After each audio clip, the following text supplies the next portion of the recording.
حيث أن مجلس قرار ئەنجومەنی نوێنەرانی عراق بە کۆی دەنگ ئەنجامدانی ڕێفراندۆمی هەرێمی کوردستانی ڕەت کردەوە. ئەوەش مەترسی ئەوەی لێ دەکرێت دەستی حکومەتی عراقی بکاتەوە بۆ هێرشکردنە سەر کوردستان. لە کۆی 328 پەرلەمانتاری عراق 168 پەرلەمانتاری ئەنجومەنی نوێنەران بەشداریان لە دانیشتێکی تایبەت بە پرسی ڕێفراندۆمی هەرێمی کوردستان کرد. پەرلەمانتارانی تورکمان لە ڕیزی پێشەوەی ئەو پەرلەمانتارانە بوون، بۆیە بە کۆی دەنگ ڕێفراندۆمیان ڕەت کردەوە. هاوکات دەستی عەبادیشیان واڵا کرد بۆ هەر بژاردەیەک بیگرێتە بەر بۆ پاراستنی یەک پارچەی خاکی عراق. فایق شێخ عەلی پەرلەمانتاری عراق لەوبارەیەوە ئاشکرای کرد پەرلەمانی عراق دوای ڕێفراندۆم سەرقاڵی ئەوەیە واژوو کۆ بکاتەوە بۆ لادانی دکتۆر فواد مەعسووم سەرۆکۆماری عراق و دکتۆر نەجمەدین کەریم پارێزگاری کەرکووک لە پۆستەکانیان. ئەمەش بۆ کۆیە و پۆسانە دەبێت کە ئێستا پشتی کوردن لە عراق.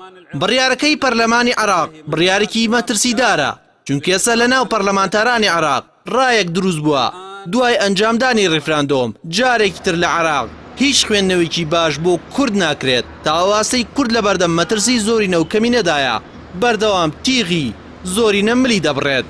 بە گوێرەی وتەی پەرلەمانتارانی عراق ئەم بڕیارە عراق یەکێک دەبێت لەو مەترسیە گەورەی لەسەر هەرێمی کوردستان هەیە، بەتایبەت لەسەر کەرکووک و ناوچە جێناکۆکەکان کە بڕیارە لە 25 ئەیلولدا ڕێفراندۆمیان تێدا ئەنجام بدرێت.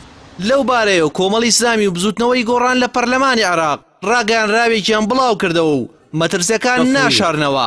ئاماژە بۆ دەکەن ئەم بڕیارە ڕشێکی ڕوونە بۆ سەر ئاسایش و ئاشتی هەرێمی کوردستان و ناوچە دابڕێنراوەکان.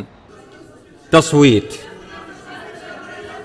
بڕیارەکەی پەرلەمانی عراق هاوکاتە لەگەڵ گرژیەکانی مەندەلی کە زەبری هێز بەڕێوەبەری ناحیە لە کارەکەی دوور خستەوە.